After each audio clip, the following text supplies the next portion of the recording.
Welcome to the Banker Lamp. Please enjoy the video. You start by choosing the layer you want to change so all edits stay non-destructive. Tap the active layer to open layer options, then tap the letter N.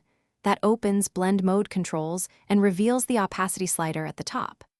Drag that slider left to lower opacity or right to raise it. You do this now because it directly controls the layer's transparency, letting you preview and fine-tune how much underlying art shows through. Once the opacity slider is visible, make deliberate, small adjustments so you land on the exact visibility you need. Drag with your Apple Pencil or finger and watch the percentage readout as it changes. This helps you hit values like 50% or 10% precisely. If you want to experiment, duplicate the layer first so you keep an untouched copy at full opacity.